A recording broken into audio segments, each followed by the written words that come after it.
سلام به همراهان عزیز و دلاگاه کانال راز. امیدوارم هر کجا که هستی حالت خوب باشه و لبخند مهمون لحظه های تو باشه و مسیر زندگی پر از اتفاقهای روشن و امید بخش باشه. خیلی خوشحالم که امروز هم کنار همدیگه هستیم و قراره که بریم سراغ یکی از غزلهای ناب خواجه شمس الدین محمد حافظ شیرازی. قبلش یه دعا دارم و اونم اینه که خدایا به ما آرامشی عطا کن که توی شلوغی زندگی گم نشیم، امیدی بده که با سختی‌ها خاموش نشو، نوری تو قلبمون قرار بده که حتی توی تاریک ترین روزها مسیر درست رو به ما نشون بده. کمکمون کن قدر آدم‌های خوب زندگیمون رو بدونیم و محبت‌هایی رو که دریافت کردیم هرگز فراموش نکنیم. چند ثانیه سکوت میکنم تا آماده بشی برای غزل امروز.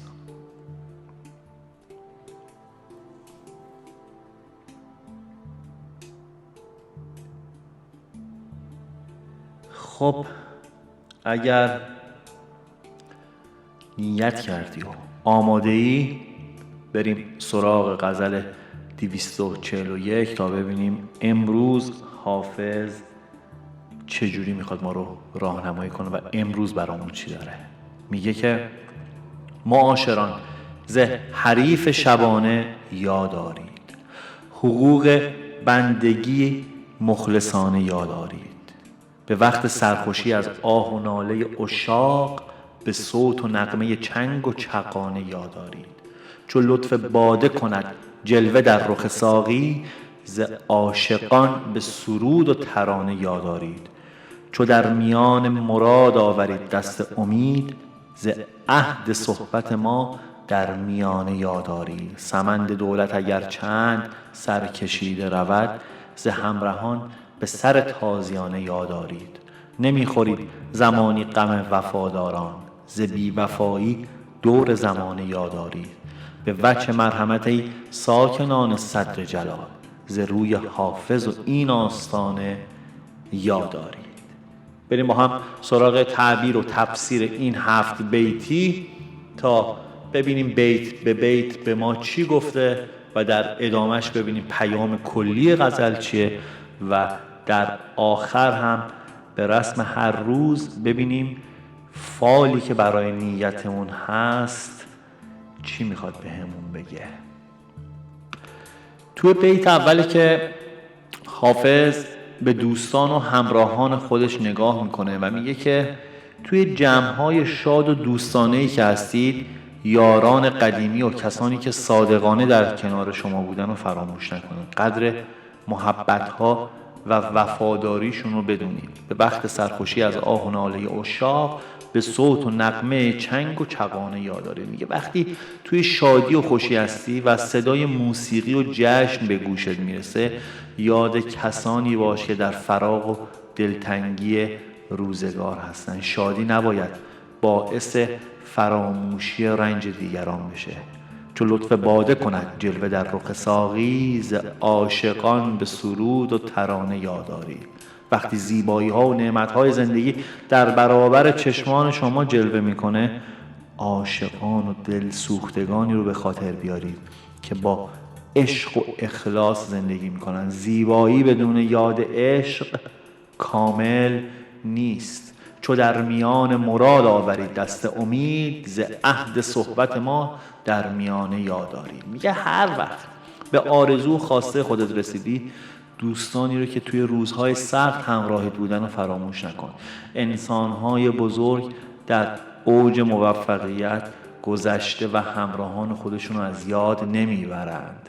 دیدی خیلی وقتا وارد مثلا دفتر کار یا محیط کاری یه آدم خیلی موفق میشه، میبینی یه عکسی، یه وسیله، یه یادگاری مثلا میبینی با اون دکور جور در نمیاد. بعد ازش میپرسی که این چیه؟ میگه این مثلا برای روزهای اول کارمه، این برای موقعی که تازه مثلا بیزینسمو شروع کردم. دیدید دیگه، شاید حالا تو قالب فیلم و سریال یا پیام و نصیحت، ولی خب واقعا هم همینه. حافظ داره اینو به ما یادآوری میکنه. همیشه یه گوشه ذهنت اون روز اول تو داشته باش و یک تصویری ازش توی ذهنت به یاد بیار. سمند دولت اگر چند سرکشیده رود، ز همرهان به سر تازیانه یاد آرید. اگر اسب بخت و اقبال شما تند و پرشتاب به سوی موفقیت داره حرکت میکنه، باز هم یاران راه رو فراموش نکن. موفقیت واقعی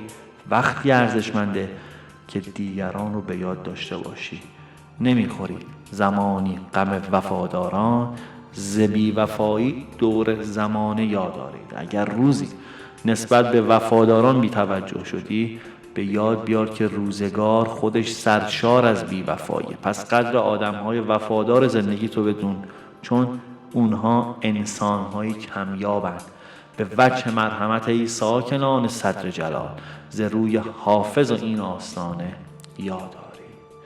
حافظ در پایان از بزرگان و صاحبان مقام میخواد که از روی مهربانی و لطف جایگاهشون رو فراموش نکنن. این بیت در حقیقت درخواست یادآوری محبت و قدر شناسیه.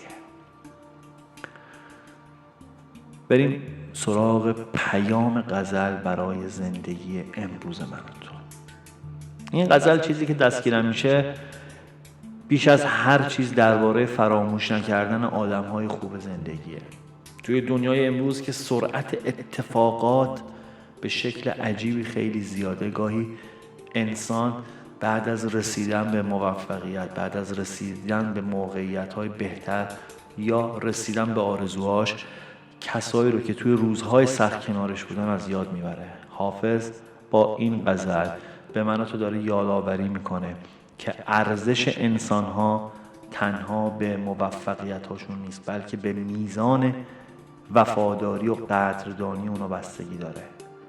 پیام دیگه غزل اینه که شادی و موفقیت نباید باعث غفلت از رنج دیگران بشه. انسان‌های بزرگ حتی توی بهترین روزهای زندگی خودشون نسبت به اطرافیانشون احساس مسئولیت میکنن. اونا میدونن که دنیا همیشه بر یک قرار نمیمونه و روزگار ممکنه هر لحظه تغییر کنه. حافظ داره هشدار میده که وفاداری سرمایه‌ای کمیابه. در زمانی که روابط بسیار سطحی و موقتی شده، باید قدر کسانی رو بدونیم که بی ریا و صادقانه کنارمون موندن. گاهی یک دوست وفادار ارزشی بیشتر از خیلی از موفقیت‌های مادی رو داره. و بریم سراغ فال این غزل. اگر نیتی در سر داشتی، کاری، احساسی، ببینیم که چه تعبیر فالی برای تو هست. اگر با نیت این پیامو داری گوش میدی، حافظ میگه که در مسیر رسیدن به خواسته خودت، حمایت و دعای افراد خیرخواه همراهته. اما فراموش نکن که موفقیت و گشایش زمانی پایدار میمونه که قدردان محبت دیگران باشی. این پیام نشونه اینه که ممکنه به زودی شرایطی بهتر از گذشته برای تو فراهم بشه یا گرهی از کارت باز بشه. با این حال حافظ داره سفارش میکنه که در روزهای خوب کسانی رو که روزهای دشواری کنارت بودن رو از یاد نبر. و این غزل نوید میده که اگر با صداقت، وفاداری و با نیت پاک پیش بری، نتیجه مطلوب در انتظارته. تنها لازمه که صبر کنی، قدرشناس باشی و اخلاق نیک رو توی مسیر خودت حفظ کنی. و این بود پیام امروز. امیدوارم از همراهی با این غزل نشین حافظ لذت برده باشی. اگر این تفسیر برات مفید بود، حتما کانال رو حمایت کن، ویدیو رو با دوستات به اشتراک بذار و توی کامنت ها برام بنویس اون چیزی که با تو همسو و هم فرکانس بوده. تا پیام دیگه و غزل دیگه از لسان الغیب شاد باشی. امیدوارم هیچ وقت نور امید رو از دل خودت دور نکنی و خداوند خودش و نشونه هاش حضوری پررنگ توی زندگی داشته باشه. تا پیام بعدی دلت گرم و روحت همیشه بیدار، پوینده باشی و پایدار.